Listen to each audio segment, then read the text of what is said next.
माय माऊली नमस्कार. विविध ग्रंथातील महान ग्रंथ श्रीमद भागवत कथासार अभिवाचन करत आहे.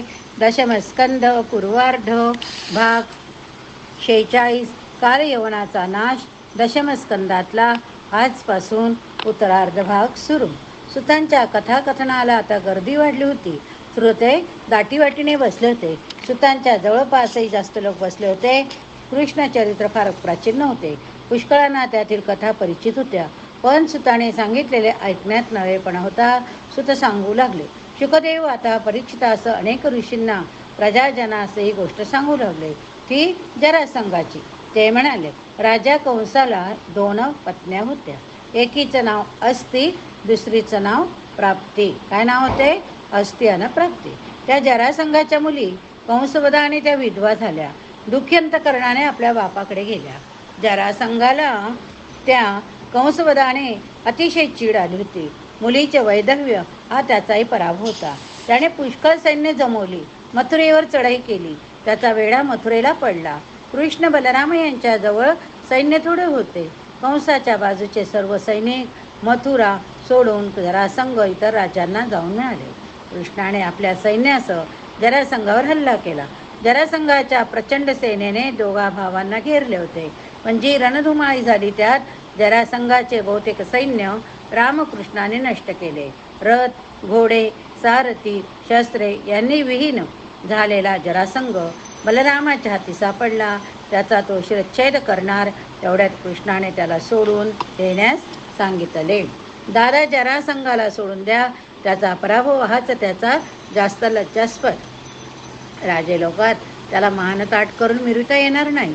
जरासंघाने मात्र अपमान मानून त्याचे उट्टे काढण्यासाठी 17 वेळा सैन्य उभे करून मथुरेवर चढाया केल्या. कृष्ण व बलराम यांच्याजवळ सैन्य थोडे होते. कंसाच्या बाजूचे सर्व सैनिक मथुरा सोडून जरासंघ इतर राजांना जाऊन मिळाले. कृष्णाने आपल्या सैन्यासह जरासंघावर हल्ला केला. जरासंघाच्या प्रचंड सेनेने 2 भावांना घेरले होते, पण जी रणधुमाळी झाली त्यात जरासंघाचे बहुतेक सैन्य रामकृष्णाने नष्ट केले. रथ, घोडे, सारथी, शस्त्र यांनी विहीन झालेला जरासंघ बलरामाच्या हाती सापडला. त्याचा तो शिरच्छेद करणार. एवढ्यात कृष्णाने त्याला सोडून देण्यास सांगितले. दादा जरासंघाला सोडून द्या, त्याचा पराभव हाच त्याला जास्त लज्जास्पद. राजे लोकात त्याला मान ताट करून मिरवता येणार नाही. जरासंघाने मात्र अपमान मानून त्याचे उट्टे काढण्यासाठी 17 वेळा सैन्य उभे करून मथुरेवर चढाई केल्या. प्रत्येक वेळी त्याच्या सैन्याचा संहार करून बलराम कृष्ण त्याला मात्र जीवदान देत. या लढायात पृथ्वीचा भार हलका करण्याचे कार्य 2 वीरांनी केले. कृष्णाचे सुदर्शन धनुष्यबाण, बलरामाचा नांगर, मुसळ हे मुख्य शस्त्रे होते. त्यानंतर मात्र या नेहमीच्या हल्ल्यापासून संरक्षण व्हावे म्हणून रामकृष्णाने पश्चिम समुद्रात द्वारका नावाची एक नगरी वसवली. यादव तेथे राहू लागले. 18व्या वेळी पुन्हा सैन्य जमवून जरासंघ आला तेव्हा कालयवन नावाचा माबलाढ्य दैत्य नारदाच्या सांगण्यावरून सैन्यनिशी त्याच्या मदतीला धावला. तो त्रिभुवनात अजिंक्य वीर होता. विष्णूचा कृष्णा जसा पूर्ण अवतार तसा कालयवन जणू जगातील दुष्टपणाचा पुंजीभूत अवतार होता. त्या दुष्ट शक्ती केंद्राचा कृष्णाबरोबर सामना घडवून त्याचा नाश व्हावा हा नारदाचा हेतू. काल यवनाला जोडीला आलेला पाहताच कृष्णाने बलरामाला द्वारकेत स्वजन रक्षणार्थ ठेवले. स्वतः संपूर्ण निशस्त्र झाला. वनमाला आधी अलंकाराने नटून चढून तो नगरी बाहेर पडला. काल यवनाने त्याला पाहिले. बरा निशस्त्र सापडला, आता याला पकडतो असे म्हणत काल यवनने त्याचा पाठलाग करू लागला. त्याला पाठीमागे येताना पाहून कृष्ण रण सोडून दूर दूर पळत गेला. काल यवनही त्याच्या मागे गेला. अरे थांब, तू यदिश्रेष्ठ शूरवीर असा पळतोस काय असे म्हणत तो कृष्णाला पकडायला पाहत होता. पण त्याला झुरळीत कृष्ण एका मोठ्या अंधाऱ्या गुहेत शिरला. तेथे एक महान योद्धा निद्रिस्त होता. कृष्णाने हळूच आपला भरजारी शेला त्याला पांघरुणासारखा घातला. कोणाला वाटेल कृष्णच लपून निजला. एवढे करून कृष्ण गुहेच्या कोपऱ्यात लपून उभा राहिला. काल यवन आत आला. त्याला अंधुक प्रकाशात कोणीतरी झोपलेले असे दिसले. त्याला वाटले कृष्णच असावा. तो म्हणाला, अरे पळपुट्या, येथे लपून बसलंस काय? चल उठ, बाहेर ये, लढायला उभा राहा असे म्हणत देशाने त्याने शेल्यावरच लाथ मारली. तो निद्रिस्त योद्धा जागा झाला. पूर्ण पिकलेल्या जटा, दाढी, वृद्ध, तेजस्वी, थकलेला तो योद्धा उठून बसला. त्याने रागाने समोर दृष्टी फेकली. त्या दृष्टीच्या कक्षेत काल येऊन उभा होता. त्याचे तत्काळ जळून भस्म झाले. परीक्षिता, ईश्वरी न्याय मोठा विचित्र असतो. काल यवन भस्म झाला. त्या योद्ध्याने पुन्हा इकडे तिकडे पाहिले. अंधारातून पुढे होता होता कृष्णाने चतुर्भुज विष्णूचे रूप धारण करून त्या योद्ध्याला दर्शन दिले. तेव्हा त्याचे डोळे दिपून गेले. परीक्षिता, कार्तिकीय हा देवांचा सेनापती होण्यापूर्वी मुचकुंद हा देवांचा सेनापती होता. मांदा त्याचा तो पुत्र. त्याने देवांचे संरक्षण करण्यासाठी पूर्वी पुष्कळ वर्ष युद्ध केले. त्यामुळे त्याला देवांनी चिरकाल निद्रा घेण्याचा वर दिला. तुझी निद्रा जो भंग करील तो तुझी दृष्टी पडताच भस्म होईल.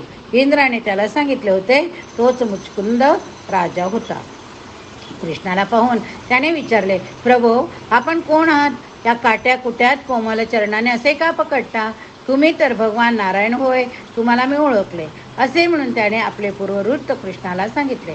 कृष्णाने आपल्या अवतार कार्याची माहिती त्याला दिली. मुचकुंदाने त्याची स्तुती केली. कृष्णाने त्याला वर मागायला सांगितले, पण मुचकुंदाने काहीच मागितले नाही. तेव्हा कृष्णाने म्हटले, राजेंद्रा, तुझे मन शुद्ध आहे. तुझ्या वासना नष्ट झाल्या आहेत. तुला प्रलोभन दाखविले, पण तू लोभाने फसला नाही. हे पा, तुला मुक्ती मार्ग आता सुलभ आहे. पण आणखी एक जन्म तुला घ्यावा लागेल. या जन्मात मृगया इत्यादीत तुझ्या हातून जी व्यर्थ प्राणी हिंसा झाली आहे ही अजून आड येत आहे. पुढील जन्मी तू विप्र होऊन सत्कार्य करशील.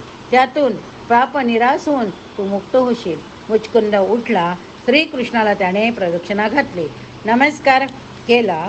दोघे गुहेच्या बाहेर आले. पूर्वीच्या युगात झोपलेला तो राजा कलियुगाच्या प्रारंभी जागा झाला होता. त्याला सगळे वृक्ष, खुरटे, माणसे, बुटके दिसू लागली. त्याने आश्चर्य प्रगट केले. कृष्ण म्हणाला, हा युगाचा प्रभात आहे. कृष्णाचा निरोप घेऊन मुचकुंद हळूहळू गंधमादन पर्वतावर गेला. तेथून बद्रिकाश्रमात भगवंताची आराधना करण्यासाठी निघून गेला. जरासंघाच्या भीतीने बलराम, कृष्ण यांनी समुद्राच्या पाण्यात द्वारका नावाची अभेद तटबंदी असलेली सुंदर नगरी वसवली होती. त्या द्वारकेवरच जरासंघ, कालयवन यांनी चढाई केली होती. कालयवनाची 3 कोटी मल्लच्छ सेना आणि जरासंघाची 23 औक्षणी सेना त्यावेळी द्वारकेजवळच्या सागर तीरावर होती. कृष्णाने कालयवनाला झुलवीत नेले. पुरातन कर्मविपाकाच्या द्वारा त्याचे मुचकुंदाकडून भस्म झाले. तोपर्यंत द्वारकेच्या रक्षणार्थ ठेवलेल्या बलरामाने सर्व शत्रू सैन्य नष्ट केले. अगणित संपत्ती लुटून द्वारकेत भरली. कृष्ण परत आला तोपर्यंत जरासंघाने पुन्हा लढाई केली. पण यावेळी बलराम, कृष्ण दोघेही त्याच्या सैन्यातून पार जाऊन एका दूरच्या प्रश्रवण पर्वतावर चढले. हे पाहून जरासंघाने साऱ्या पर्वतालाच चहूबाजूने आग लावली. आता दोघेही जळून मरणारा या खात्रीने शत्रू सैन्य दुर्लक्ष करीत राहिले. तेव्हा आपले देह सूक्ष्म करून दोघांनी योगबलाने द्वारकेपर्यंत उड्डाण केले. ते आपल्या आप्तजनांचं तेथे राहू लागले. जरासंघाला पुढे कळले तेव्हा वारंवार सैन्य जमवून युद्ध करण्याची पराभव पाहून परत जाण्याची त्याला लाज वाटू लागली. कंसवधाचा सूड घेणे आपल्याला अशक्य आहे हे त्याला कोट्यावधी उन्मत्त छात्रसेना नष्ट झाल्यावर कळले. त्याने कृष्णाचा नाद सोडून दिला. शुक एवढे सांगून पुढे म्हणाले, राजा, रुक्मिणी स्वयंवराची रोमांच कथा, कारण कथा आता मी तुला सांगतो. सूत शौनादिकांना म्हणाले, रुक्मिणी स्वयंवर कथा ही भगवत चरित्रातील एक सुंदर मनोहर कथा आहे. ती आपण पुढील भागात बघूया. हरये नमः. ओम नमो भगवते वासुदेवाय. एवं रूपं सदा कृष्ण सुंदरत भावे सुधीः. देवकी सुतं गोविंद वासुदेव जगत्पते. हरि ओम तत्सत्. हरि ओम तत्सत्. श्रीकृष्णार्पणमस्तु. शुभं भवतु.